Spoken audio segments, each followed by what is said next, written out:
Como é bom estar na presença do Senhor, irmãos. Agora, vamos continuar ouvindo a voz do Senhor, agora através da ministração da Palavra de Deus. Quero convidar o nosso irmão, presbítero Adriano, em nome de Jesus.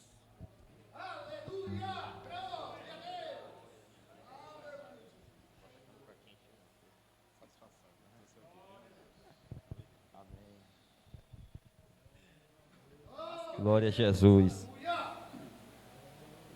Meus irmãos, a paz do Senhor. Amém. Feliz em estar aqui com nosso amado irmão Alessandro, pastor desta igreja, e o pastor Márcio Cruz, aqui o líder do setor.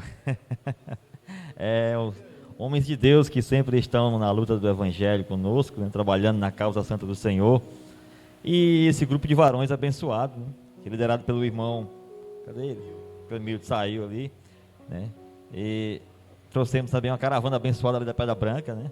Os varões ali da Pedra Branca. O Adaías está à frente do departamento de varões, e o Adaías já fazia tempo que me pedia para criar o departamento de senhores na Pedra Branca. Lá não tinha, esse é o primeiro ano, e eu ficava sempre protelando: Adaías, deixa mais para frente e tal. E esse ano ele ficou pedindo e tal, e eu, vamos fazer o departamento. Fizemos, começamos o departamento, e agora em janeiro, né? E essa é a primeira visita do departamento. É a primeira visita do departamento na festa aqui dos varões da base, né? Então, eu creio que este ano também nós vamos realizar lá alguns cultos, lá na nossa igreja de Pedra Branca, e vai ser bênção, e queremos também vocês conosco lá, em nome de Jesus. Olha, irmãos, vamos meditar um pouco na palavra de Deus. Abra sua Bíblia no livro de Juízes, capítulo 6, Juízes, capítulo 6.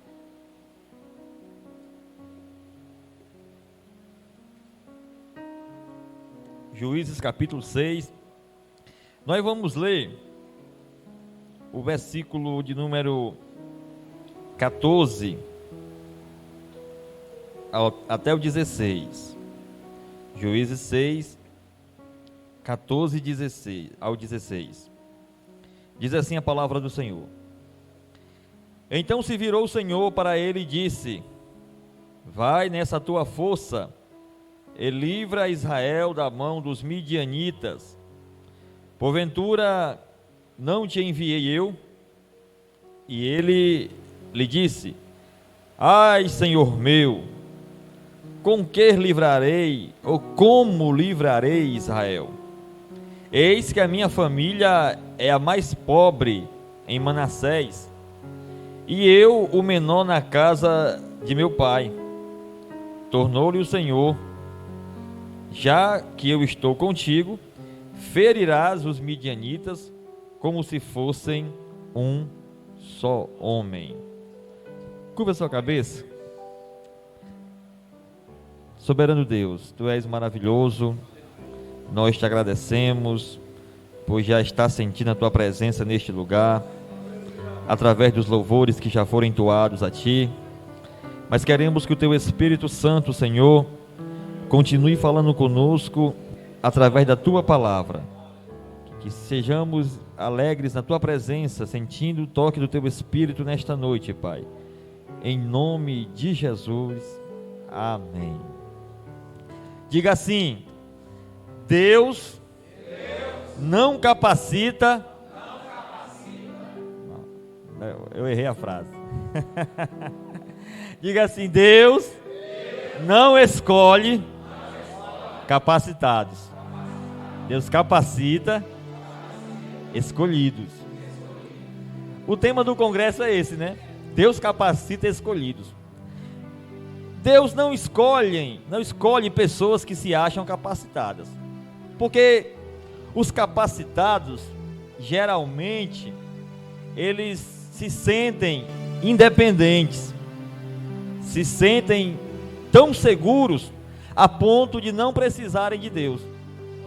Por isso Deus não busca esse tipo de pessoa, mas Deus busca aqueles que sentem-se que não conseguem realizar nada, aqueles que se acham sem força, sem segurança.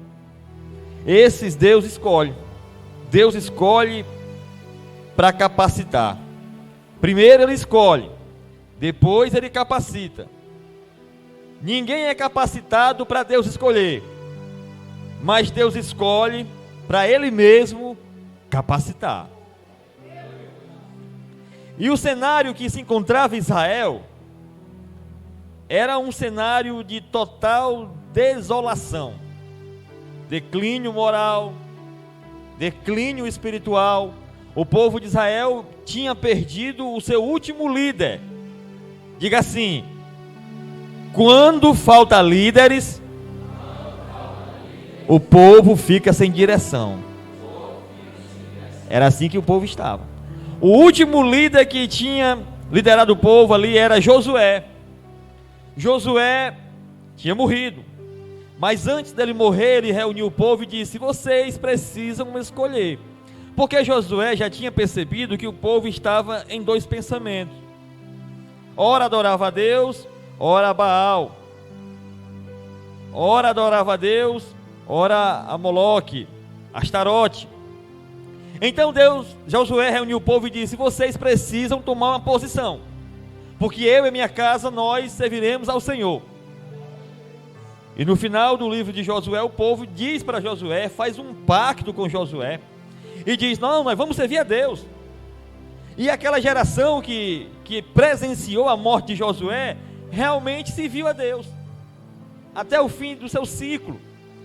Mas aquela geração também se foi, e surgiu uma nova geração. E essa geração que surgiu, já surgiu sem a presença de um líder, porque houve uma escassez de líderes, de homens que liderassem o povo de Deus. Então o livro de Juízes começa mostrando que nesse período cada um fazia o que bem entendia. E isso é um perigo, irmãos. Nós, como povo de Deus, não podemos ser ovelhas sem pastor. Precisamos de líderes que nos conduzam, que nos orientem, que nos mostrem a maneira certa de nós nos comportarmos. Precisamos de líderes que nos chamem a atenção, que nos façam entender a vontade de Deus para a nossa vida. Então o cenário que Gideão estava era um cenário de escassez de liderança. Parece até com os dias de hoje. Era um cenário de escassez de liderança. Por esse motivo o povo fazia o que bem entendia. E a geração que surgiu começou a ser uma geração idólatra. Uma geração que virou as costas para Deus. E se você for ler o livro de Juízes, você vai observar que o ciclo sempre era: o povo virava as costas para Deus, o povo praticava a idolatria, adoração a Baal, a Astarote, vinha a consequência pela idolatria, porque todas as vezes que nós nos afastamos de Deus, há as consequências para a nossa vida. Então aquele povo se afastava de Deus para adorar outros deuses, e vinha a consequência. Qual era a consequência? Deus se irava contra o povo, e Deus usava os inimigos de Israel, os amalequitas, os midianitas, o povo do Oriente, para oprimir o povo de Israel. E quando o povo começava a sofrer com a opressão dos inimigos, eles lembravam-se de Deus, e eles clamavam a Deus, e Deus, na sua misericórdia, enviava livramento para o povo. E o ciclo sempre era esse. E quando aquele povo recebia livramento, aquela geração, por um período, continuava servindo a Deus, mas com o passar dos dias, eles esqueciam. Eles voltavam a praticar a idolatria. Eles voltavam a esquecer-se das maravilhas que Deus fez por eles. E o livro de Juízes vai nessa sequência. E Deus levanta sempre um ou outro juiz para que livre o povo da mão dos opressores.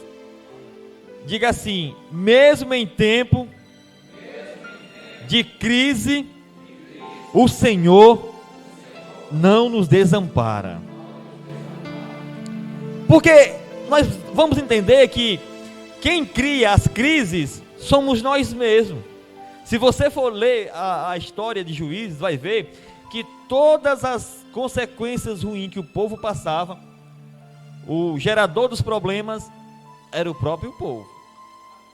E Gideão estava agora dentro de um cenário catastrófico, juntamente com o povo de Israel, sofrendo a opressão dos midianitas, os amalequitas, os povos do Oriente. E na época de Gideão já faziam 7 anos que todos os anos esses povos inimigos vinham e destruíam a plantação, a lavoura, carregavam o gado, carregavam as ovelhas, levavam tudo o que aquele povo produzia. No período de Gideão houve uma grande fome, uma grande miséria, uma grande crise econômica, não porque eles não trabalhavam, mas porque eles trabalhavam e eles agradeciam ao Deus errado. Eles trabalhavam, plantavam, e quando nascia a semente, ao invés de levarem as ofertas ao Senhor, eles levavam ofertas a Baal, a Astarote. Eles, ao invés de levantar um altar de adoração a Deus, levantavam os postes ídolos, Baal, Astarote. Isso gerou no coração de Deus ira, e Deus enviou os inimigos contra aquele povo. E todos os anos eles trabalhavam, plantavam, criavam seus animais, e quando chegava o tempo da colheita, na época da engorda, os inimigos midianitas, amalequitas e os povos do Oriente vinham e carregavam tudo. Imagina aí, irmão, você trabalhar o ano todo, produzir de sol a sol, fazer, acordar de madrugada, comer o pão de dores, e quando você vai colher o fruto do trabalho, vem alguém e rouba, e saqueia, e leva, e você não pode fazer nada, porque esses povos eram muitos, era uma multidão de gente, e eles cercavam Israel. Israel ficava refém daqueles povos. Se você observar o versículo 1 do capítulo 6, vai dizer que os filhos de Israel fizeram o que era mal perante o Senhor. Por isso que o Senhor os entregou nas mãos dos midianitas. Então eles estavam refém de um povo, porque eles fizeram o que era mal aos olhos do Senhor. E agora Gideão se encontra naquele contexto. Escassez, 7 anos, falta de alimento, o povo produzia, mas não usufruía, vinham os inimigos, saqueavam tudo, caos, crise total, cenário desanimador, extrema pobreza. Que situação terrível! Por que tudo isso ocorreu? Só porque o povo deixou de servir e adorar a Deus. Nós precisamos ter muito cuidado, irmãos, para em tempo algum deixarmos de servir e adorar o Senhor. Porque é dele e por ele e para ele que são todas as coisas. Se você está dormindo, acordando, se alimentando, bebendo, se calçando, se vestindo, trabalhando com saúde, é porque é o Senhor que tem te sustentado com a destra da sua justiça. Oh, aleluia! Nunca esqueça isso. Nunca esqueça isso. Porque a idolatria, ela tem um poder terrível de cegar a nossa vida, os nossos olhos espirituais. Se aqui o povo adorava Baal, nós corremos o risco hoje de adorar homens, de adorar a placa de igreja, de adorar o dinheiro, de adorar a fama. São muitos os deuses que podem, assim como houve com o povo de Israel, tirar a nossa visão do Deus que nos salvou, do Deus que nos resgatou, do Deus que nos deu vida, do Deus que nos fez prosperar e que nos abençoou com toda sorte de bênção espiritual. Temos que ter muito cuidado. Então a crise era a consequência da desobediência. O negócio era tão sério que os midianitas estavam prevalecendo contra Israel, contra o povo de Israel, e o povo estava fazendo casas nas montanhas. O povo de Israel estava morando em cavernas, porque eles estavam sendo importunados. Eles estavam agora cavando buracos, covas, nos montes, nas cavernas, para se defender dos ataques midianitas. Porque toda vez que eles plantavam, semeavam, os amalequitas iam lá, os midianitas iam lá e levavam tudo. E a situação só piorava. E o povo começou a perceber que eles tinham se desviado, se afastado. Eles tinham virado as costas para Deus. Aí o povo clama ao Senhor. Se você observar o versículo 7 do capítulo 6, tendo os filhos de Israel clamado ao Senhor por causa dos midianitas, o que foi que o Senhor fez? O Senhor enviou profeta. Diga assim: quando clamamos. Não. Diga assim: quando clamamos, o Senhor responde. Responde. Aleluia. Deus é tão misericordioso, porque a culpa era do povo. Mas Deus às vezes nos deixa sofrer apertos, passar por estreito, sofrer escassez, perseguição, para a gente reconhecer que nós precisamos nos voltar para Ele. Aí o povo caiu em si, e como um só homem disseram: já sei, nós erramos contra o Senhor, nós abandonamos o Senhor, vamos clamar ao Senhor, para ver se Ele nos responde, e para ver se Ele tem misericórdia de nós. Diga assim: o Senhor é misericordioso. Oh, aleluia. E Deus envia lá o profeta. Eu acho bonito porque aqui não tem o nome do profeta, tem só o profeta. Não é o profeta fulano de tal dos anzóis, para que a fama não seja para ele, para que o louvor não seja para ele, mas é um homem anônimo. Deus enviou um profeta e disse: olha, fala com este povo aí. E o profeta disse o seguinte: assim diz o Senhor Deus de Israel: foi eu quem vos fiz subir do Egito, fui eu quem vos tirei da casa da servidão, foi eu quem vos livrei das mãos dos egípcios e das mãos de todos quantos vos oprimiam. Eu expulsei diante de vós e vos dei essa terra que vocês agora habitam. Aí disse mais o Senhor para aquele povo, usando aquele profeta: eu sou o Senhor vosso Deus, não temais os deuses dos amorreus, em cuja terra vocês habitam, porém vocês não estão me dando ouvido. Irmãos, quando Deus fala conosco, Ele nos exorta. Diga assim: Deus fala comigo para me exortar. Agora nós precisamos estar com nossos ouvidos atentos para ouvir a voz dele, porque o povo até então não estava dando ouvido à voz de Deus.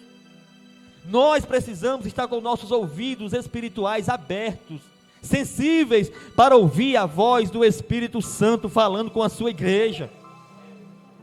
Você já observou que nós temos os nossos ouvidos aguçados para ouvir sobre a vida alheia? Nós temos os nossos ouvidos físicos aguçados para ouvir histórias, fábulas, conversas engenhosas, nós temos os nossos ouvidos atentos para sempre estar ouvindo conversas que não edificam. Já prestou atenção?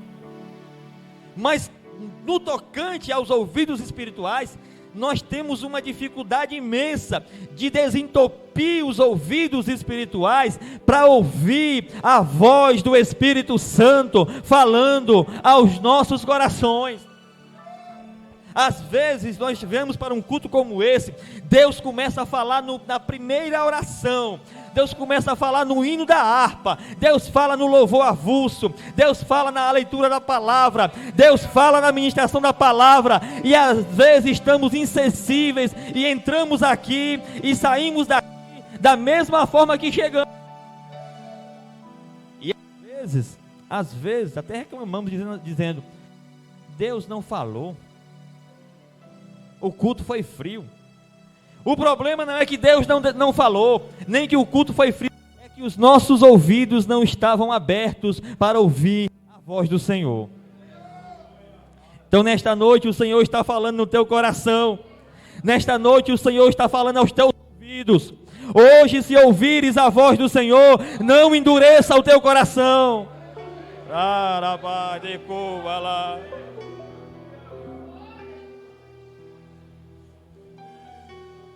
O que eu acho interessante na história de Gideão é que o povo estava tão insensível para ouvir a voz de Deus, que mesmo depois que Deus mandou o profeta falou para o povo, Gideão estava no meio do povo, mas a ideia que eles tinham era, Deus nos abandonou, Deus não está mais conosco, Deus não cuida mais de nós. O povo estava se vitimizando, ou seja, sempre quando nós deixamos de ouvir a voz de Deus, nós nos fazemos de vítima. Você já percebeu que tem muita gente assim? Que porque deixa de ouvir a voz de Deus, ouvir a direção de Deus, deixa de obedecer a Deus, ele se faz de vítima. Deus não me ama, Deus não cuida de mim, Deus não está mais me dando livramento. Mas ele não para perceber que se isso não está acontecendo, não é porque Deus não quer realizar, é porque ele está afastado do centro da vontade de Deus. Nunca saia do centro da vontade de Deus, porque é no centro da vontade de Deus que o Senhor fala contigo. Quando nós nos colocamos no centro da vontade de Deus, nós estamos dizendo para o Senhor, Senhor, eu quero te obedecer, Senhor, eu quero te servir, eu quero te adorar, eu quero ouvir a tua voz, eu quero sentir a tua presença, Senhor.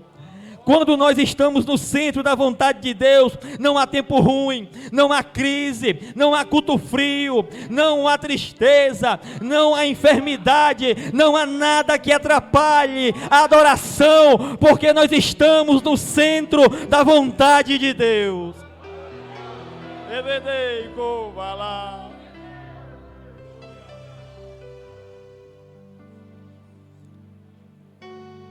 E já que Deus mandou o profeta e o povo não estava entendendo, o próprio Deus, em forma de teofania, porque Deus, o anjo do Senhor aqui, era uma espécie da manifestação de Deus.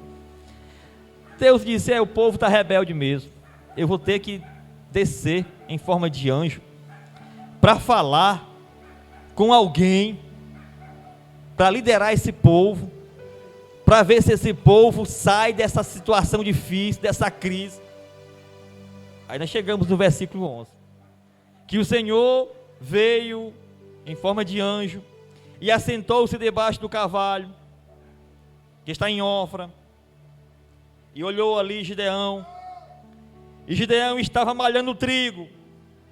Agora o interessante, irmãos, é que Gideão estava malhando trigo no lagar, e o lagar não é lugar de malhar trigo, o lagar é lugar de malhar uvas, de pisar uvas.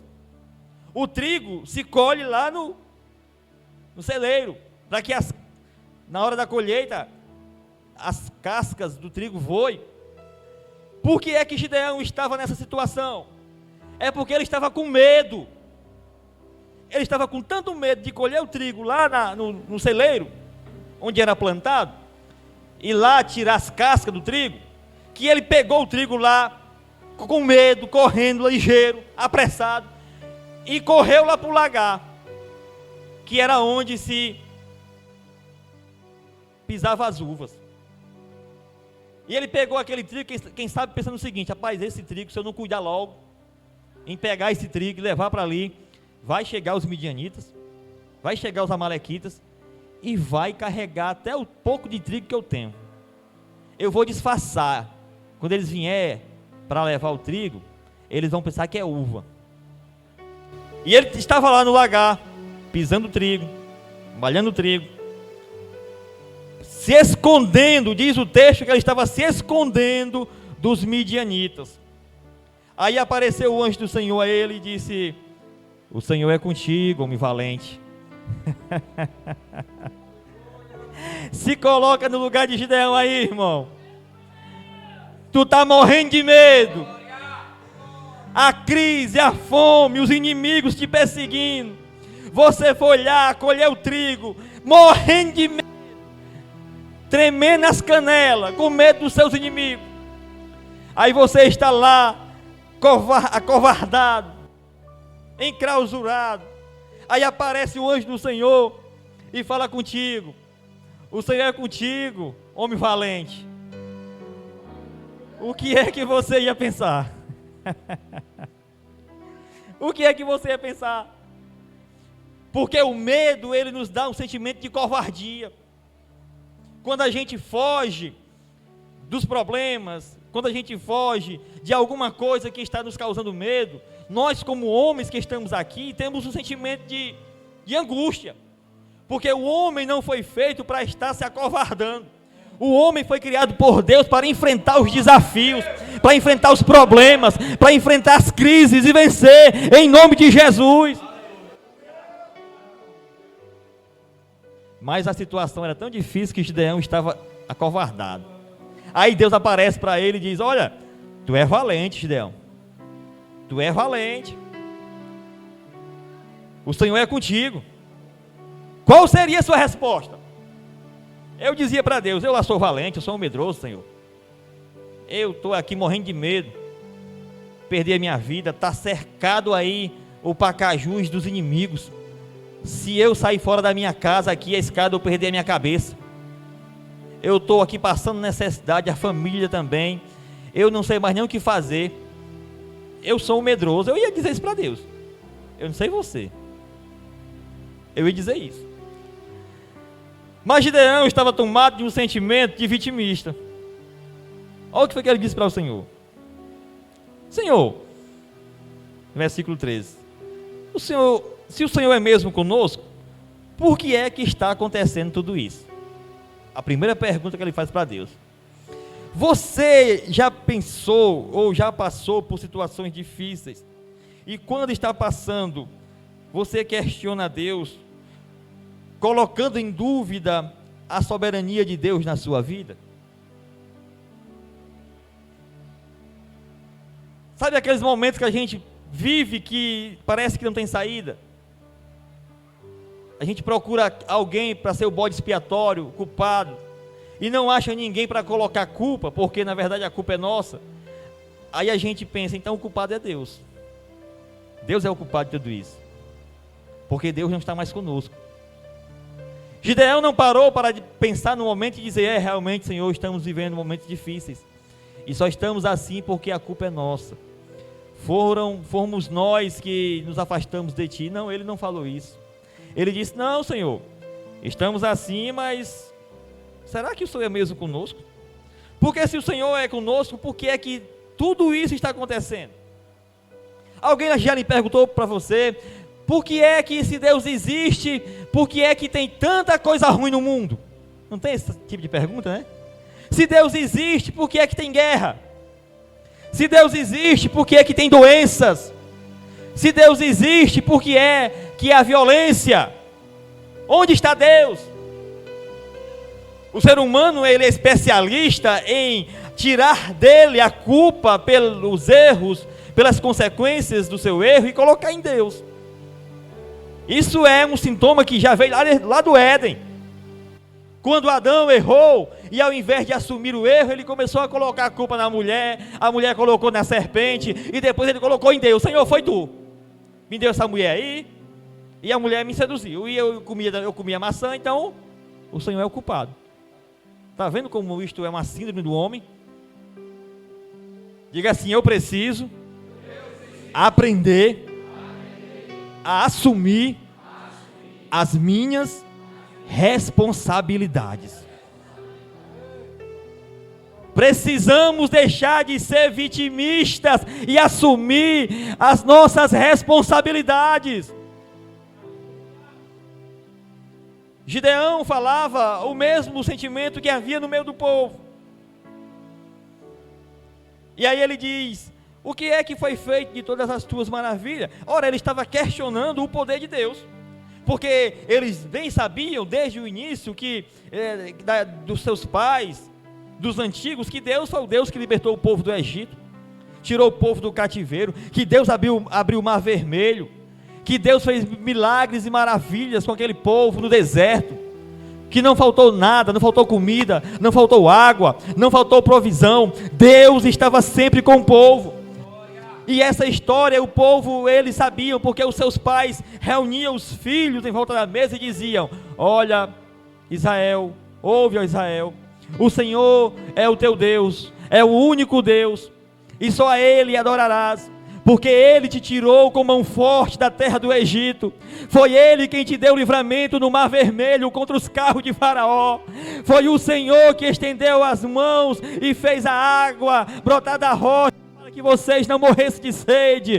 Foi Ele que mandou as cordonizes para que vocês se alimentassem no deserto. Foi Ele que fez a vossa roupa não envelhecer no vosso corpo, o sapato não se acabar nos vossos pés. Foi o Senhor quem deu livramento na tua vida. Não esqueça, ó Israel. Ei, Darabai, Necobalá.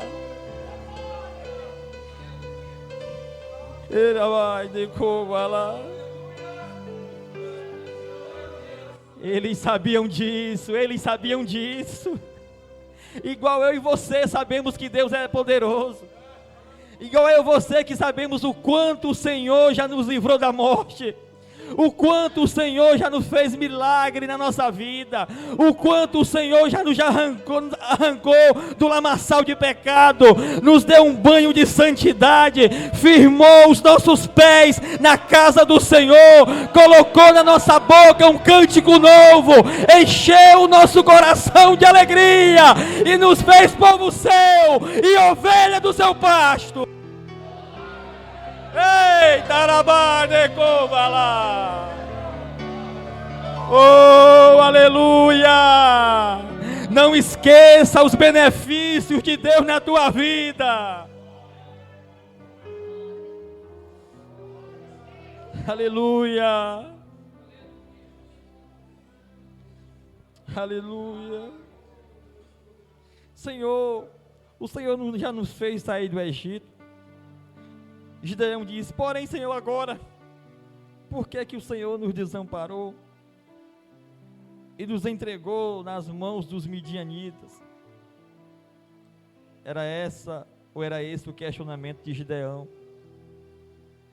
Quem sabe você entrou aqui nesta noite se questionando sobre algo que está acontecendo na sua vida, e você está, quem sabe, dizendo: Senhor, será que o Senhor me desamparou? Será que o Senhor me entregou nas mãos dos meus inimigos?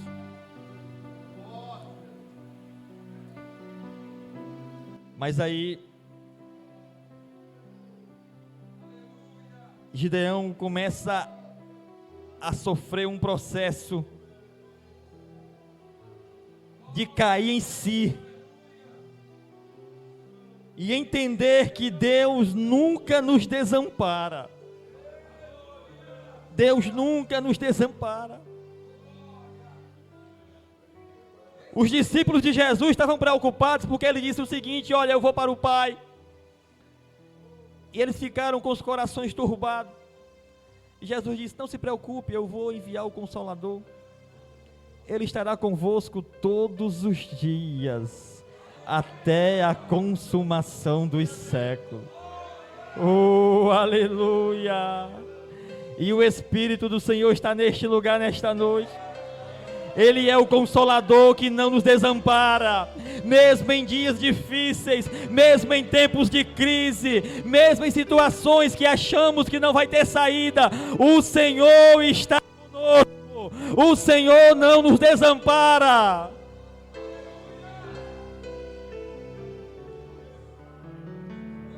Aleluia.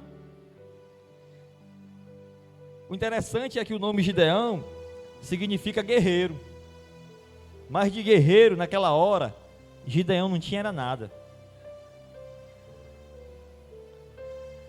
Mas o bom é que quando ele começa a entender que Deus estava dando uma oportunidade para ele e para o povo de Israel, ele começa a voltar a entender quem ele era, a sua identidade. Porque todas as vezes que Deus fala conosco, nós caímos em si. Lembra do filho pródigo? Estava comendo lá a lavagem, sem identidade. Aí ele caiu em si. Aí Gideão também caiu em si, disse: eu sei quem eu sou, agora eu sei quem eu sou. Eu sou da tribo de Manassés. A minha tribo não é tão importante. A minha família é uma das mais pobres. E agora eu sei quem eu sou.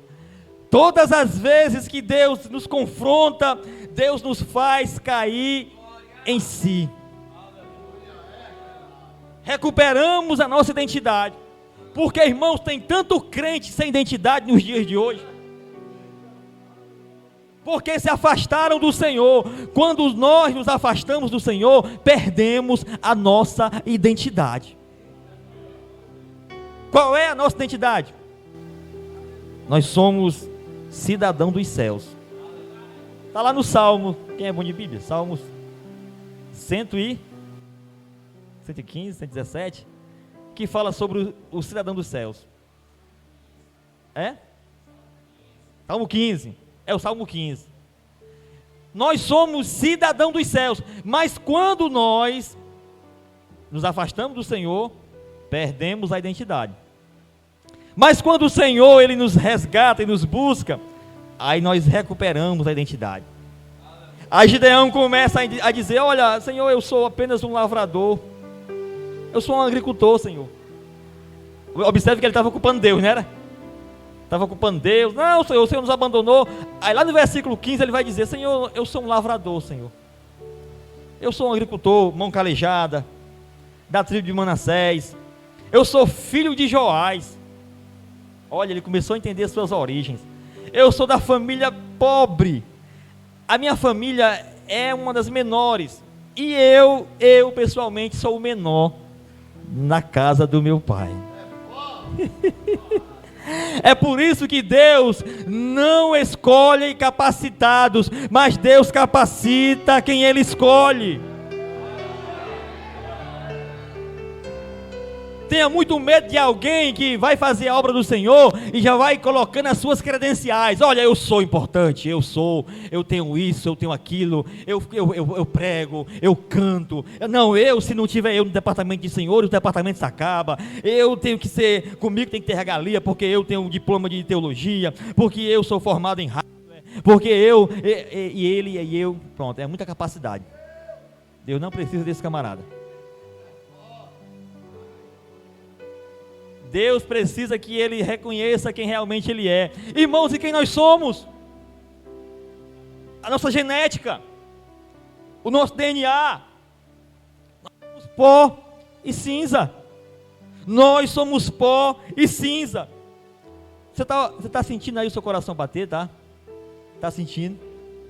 Você está sentindo o seu pulmão respirando, inspirando e respirando o oxigênio, tá? Está sentindo? Você sabia que não depende de você isso aí? Depende não. Depende, sabe de quem? Depende de Deus.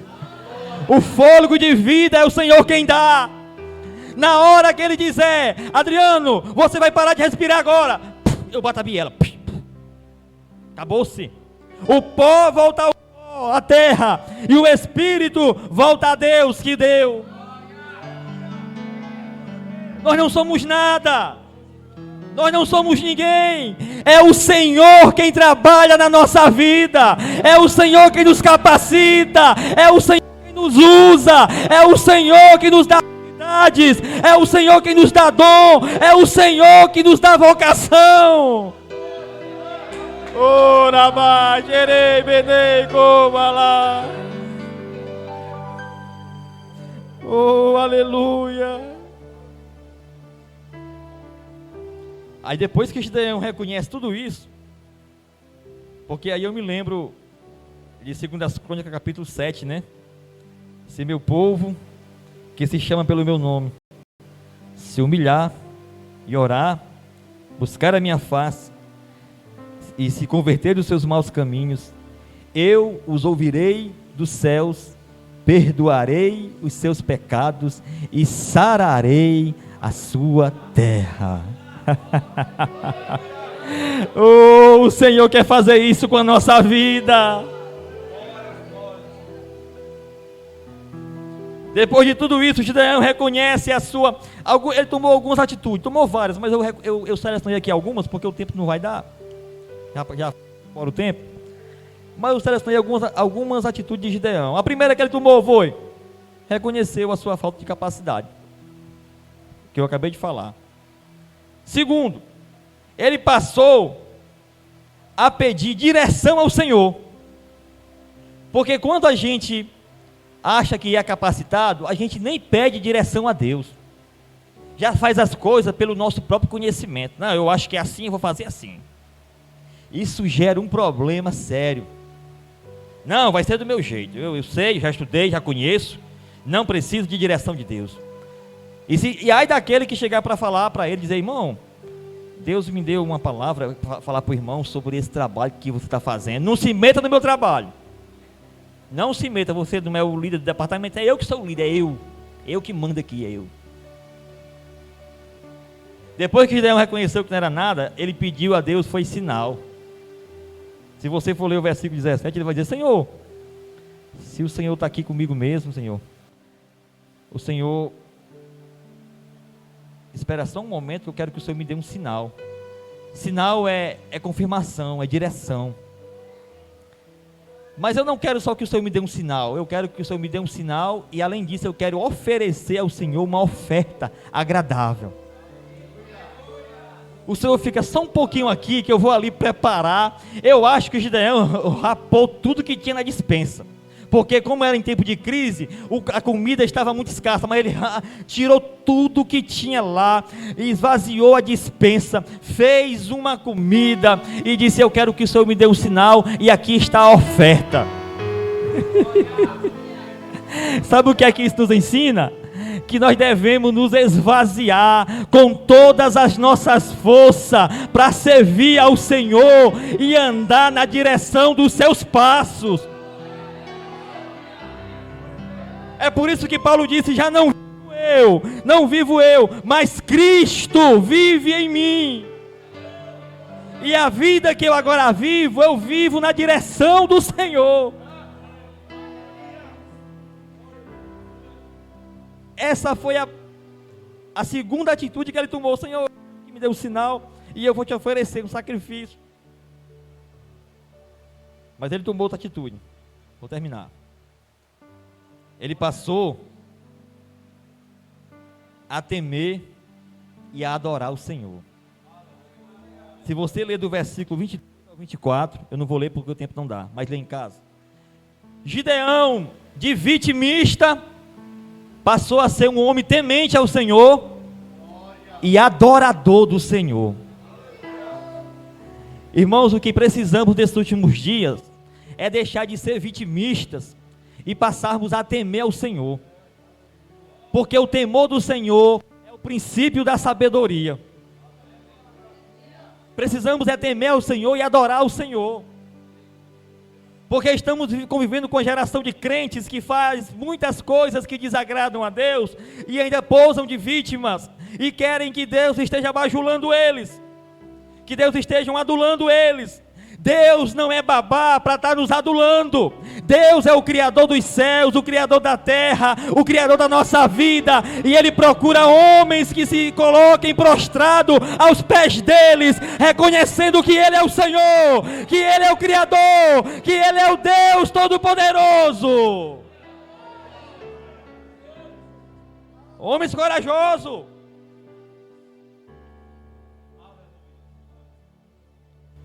E Gideão criou tanta coragem, que o negócio estava feio. Não era só em Israel não, era na casa dele.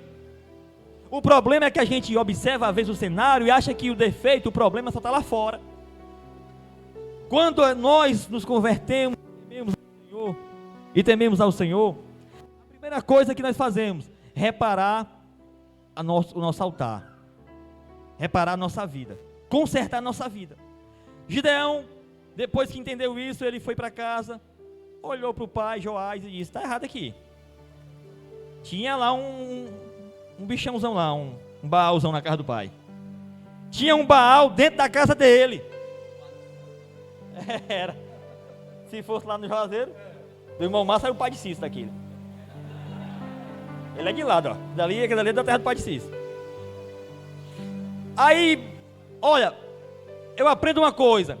Quando tememos ao Senhor e adoramos a Ele, o primeiro conserto é na nossa vida. Diga assim: o primeiro conserto é na minha vida. Porque o que tem de gente especialista em querer consertar a vida dos outros, não está no gibi. Rapaz, tem gente que é especialista em querer consertar a vida do outro, e está lá com o Baal dentro de casa. O Baal usando o tamanho de um... Gideão chegou em casa e disse: pai, é o seguinte, eu vou derrubar esse altar agora. Vou quebrar esse Baal aí que só está trazendo maldição para a nossa vida. Vou acabar com esse Deus que não tem poder, vou destruir ele agora. E o homem começou a ficar valente. E quebrou lá o altar, e quebrou o Baal, e destruiu tudo. Aí começou a perseguição. Porque quando você começa a fazer o que agrada a Deus, muitos se levantam que estão próximos a você para lhe perseguir. Já percebeu isso? Dentro de casa. Ainda bem que o Joás, o pai do Gideão, se converteu. E quando vieram os irmãos, os primos, os sobrinhos, os parentes, os vizinhos chegando: Joás, que arrumação é essa aí? Gideão, você está ficando doido? Quebrou o nosso Deus Baal, rapaz. Vamos pegar ele agora, vamos dar um monte de pé nele. Ele vai apanhar pé para 10, vai levar sozinho agora. Aí Joás disse: de jeito nenhum, peraí, não, a casa é minha, o filho é meu, e eu concordo com ele. Se esse Baal fosse Deus, por que é que nós estamos sofrendo tudo isso? Por que é que ele não nos faz alguma coisa para nos livrar dos midianitas? Esse Baal é um atraso para nós. Irmão, tem muita coisa que nós adoramos pensando que é Deus, mas é um atraso para a nossa vida. É um atraso. A coisa não engrena, não funciona, não sai. É porque você precisa consertar a sua vida com Deus. Depois que ele consertou a casa, aí Deus deu ousadia ainda mais a ele. Pode ler lá o versículo 34, depois lê em casa. Deus revestiu Gideão pelo Espírito do Senhor, com tanta ousadia que agora aquele valente, que estava malhando trigo escondido, estava agora preparando o povo para enfrentar os seus inimigos. E nós sabemos a história, né? Gideão chamou 32 mil. Aí Deus disse: se for esse povo todo, a soberba vai subir a cabeça, vão dizer que eles venceram a guerra porque era muito homem. Gideão, manda voltar aí só os covardes e os medrosos. Voltaram quanto, irmãos? 22 mil. Só ficou 10 mil homens. Aí Deus pensou: ainda é muita gente, eu sei quem é o homem, vão dizer que venceram porque tinha 10 mil homens. Gideão, fala o seguinte: leva esse povo para tomar banho no açude, leva lá. Chega lá, tu pede para o povo beber água. E Gideão fez assim. 9.700 foram reprovados por Deus, porque foram beber água ajoelhado com o rosto dentro da água. Aí só 300 era bebendo água assim, ó, olhando. Rapaz, vai que nós vamos baixar a cabeça aqui e o inimigo vem e mata a gente. Vamos beber água, ó, vigiando. Os 9.700 que baixaram a cabeça na água Deus disse: reúne esse pessoal, manda para casa, não presta não. Porque Deus não precisa de homem para fazer acontecer o milagre. Deus não precisa de homem para ganhar a guerra. Quem ganha a guerra por nós é o Senhor. É o Senhor quem peleja pela tua vida. É o Senhor quem peleja por você. Não é você que peleja pelo Senhor. É o Senhor quem peleja pela tua vida. Ora,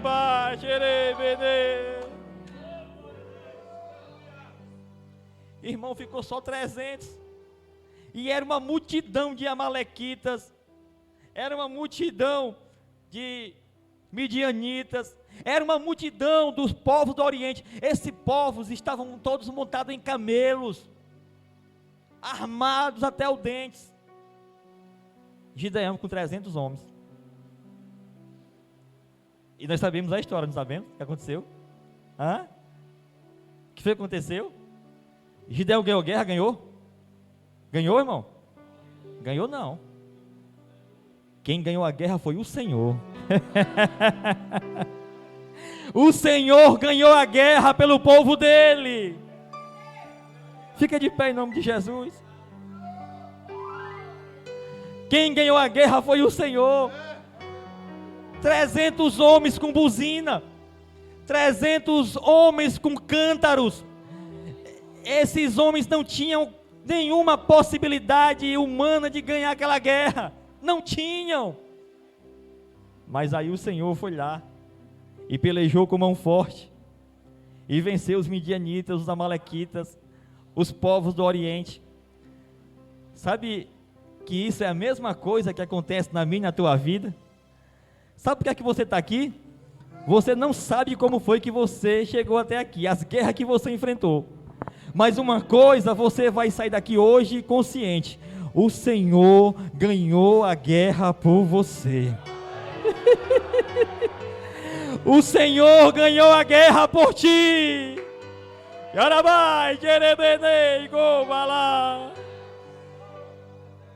Oh, aleluia. Aleluia.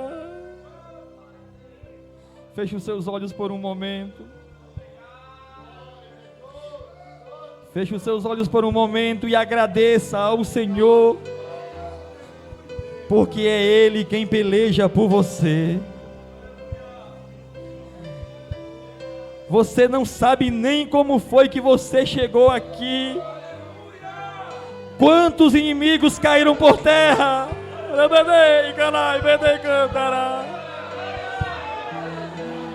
Não há como explicar, porque é o Senhor que vai na frente da batalha.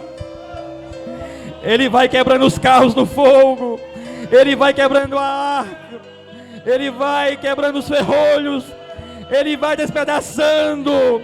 O Senhor vai aplainando os caminhos tortuosos, o Senhor vai endireitando as veredas. O Senhor vai na tua frente pelejando por ti.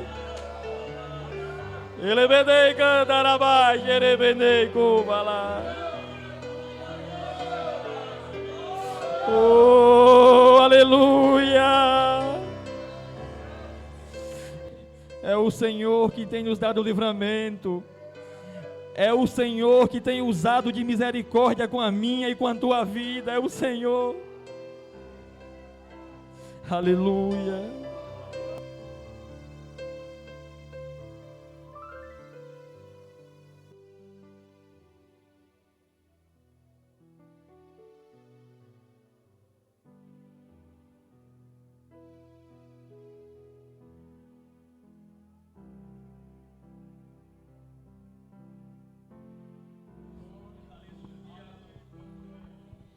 Oh, aleluia.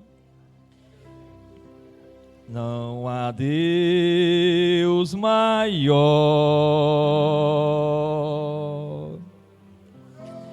não há Deus melhor. Adore ao Senhor. Não há Deus tão grande.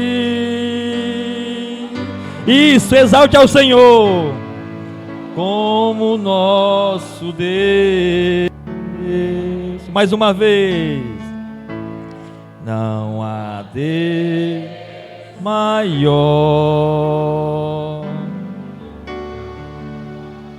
Não há Deus melhor. Não há Deus tão grande.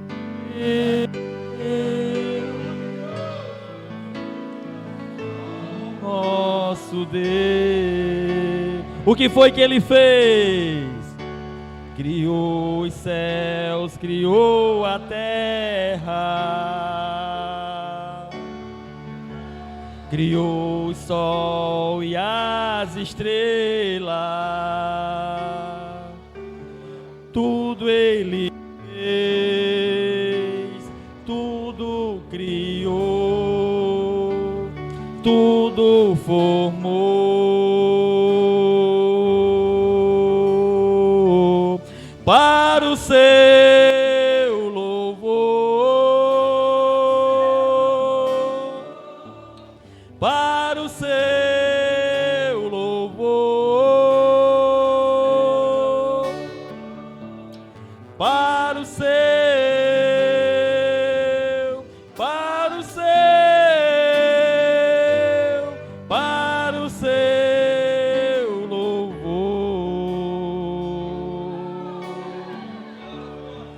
Tu és grande, Senhor. Tu és grande, Senhor. Tu és o dono de todas as coisas. Tu tens o controle em tuas mãos. A soberania pertence a ti, Senhor. Os homens e os poderosos da terra estão sob o teu comando. O Senhor domina de geração em geração. As estações, tudo o que existe, Senhor, é o Senhor quem determina. As nossas vidas, Senhor, estão em tuas mãos. Tudo o que temos, o que somos, pertence a ti. Senhor, nesta noite reconhecemos a nossa inteira dependência de ti, Senhor. Reconhecemos a nossa inteira dependência de ti, Senhor.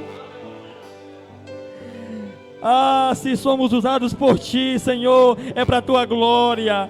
Senhor, se trabalhamos na tua obra, é para a tua glória. Se somos abençoados, Senhor, é para a tua glória. Senhor, se recebemos livramento, é para a tua glória. Senhor, se o Senhor está conosco, é para a tua glória. A tua glória, Senhor, derramada sobre a nossa vida. Oh, aleluia. Abençoa o teu povo aqui neste lugar. Abençoa esse departamento de varões. Abençoa a cada irmão, a cada irmã desta igreja. Abençoa o pastor local desta igreja. Abençoa cada um dos teus filhos que estão aqui nesta noite. Nos faz compreender a tua boa, perfeita e agradável vontade, Senhor, em nossas vidas. Ó Senhor, nos enche da tua graça, do teu Espírito, Pai. Em nome de Jesus, em nome de Jesus, em nome de Jesus.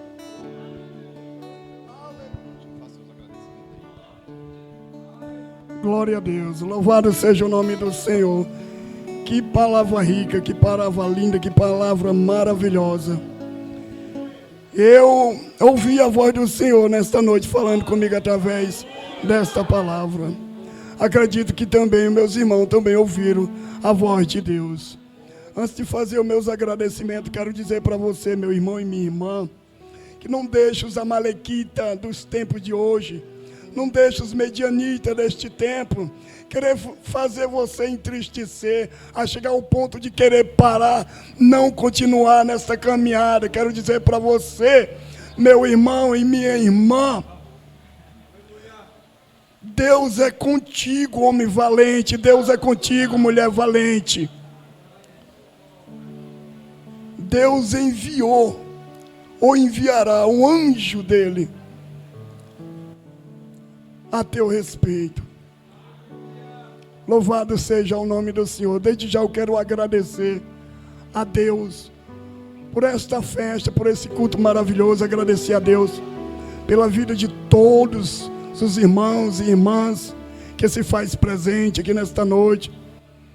Quero fazer os meus agradecimentos aos visitantes desta noite, aos departamentos de varões. Deus abençoe os varões desses departamentos que tem nas nossas congregações desse setor. Agradecer o departamento de varões do Alto Alegre, do Alta Boa Vista, do Alto Estrela. Deus abençoe, homem de Deus. Varões valorosos, continue nessa caminhada, continue nessa empeleitada, porque Deus, Ele não vai desamparar, Ele nunca desamparou nenhum. Quero agradecer às senhoras, principalmente as varoas, senhoras dos varões, que ajudaram no decorrer desse congresso, que contribuíram para que essa festa acontecesse. Quero agradecer aos varões do departamento Valente de Davi. Meus amados irmãos, amo vocês de coração. Sabes o Senhor da sinceridade e verdade do meu coração.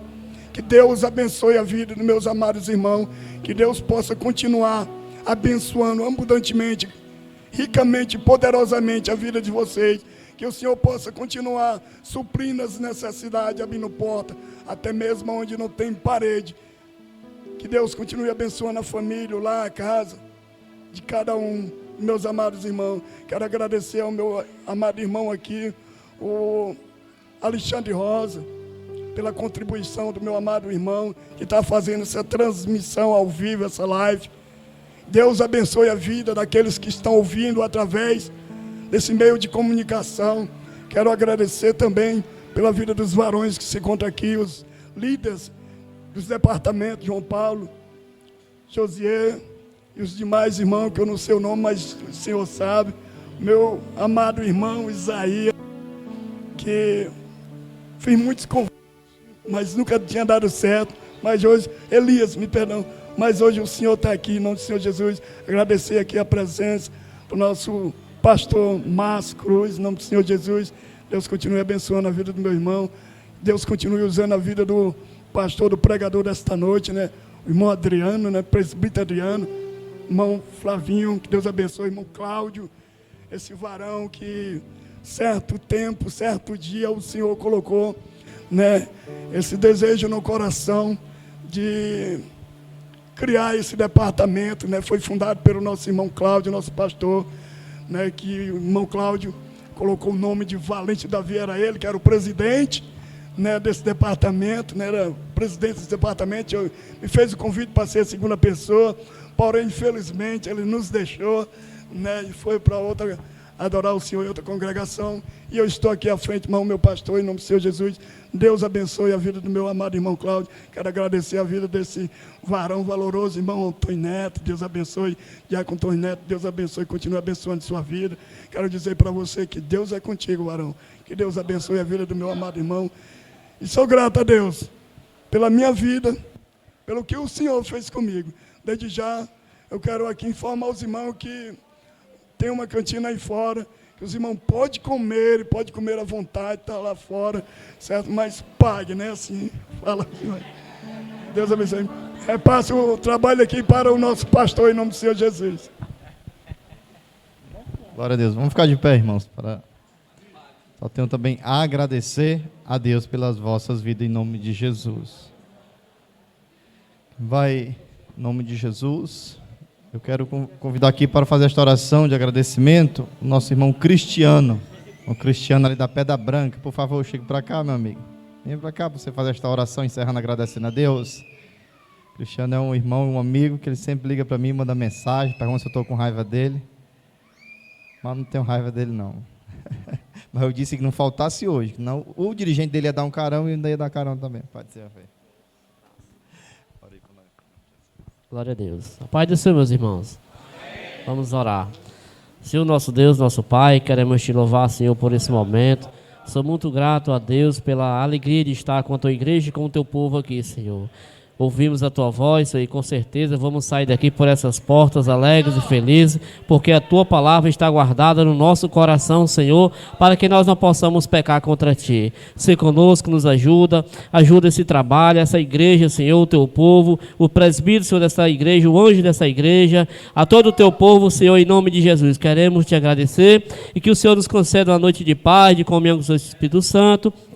E que amanhã, Senhor, possamos mais uma vez, Senhor, estar na Tua casa adorando o Teu santo nome. Porque a Tua palavra nos diz, Senhor, que temos de estar firmes e constantes, sempre abundantes na obra do Senhor, sabendo que o nosso trabalho no Senhor não é vão. Amém. Glória a Deus. Curva a sua cabeça. A graça do nosso Senhor Jesus Cristo, o amor de Deus, nosso eterno Pai, a comunhão e a consolação do Espírito Santo seja com todos aqueles que aguardam a volta de Jesus. Quem pode diz...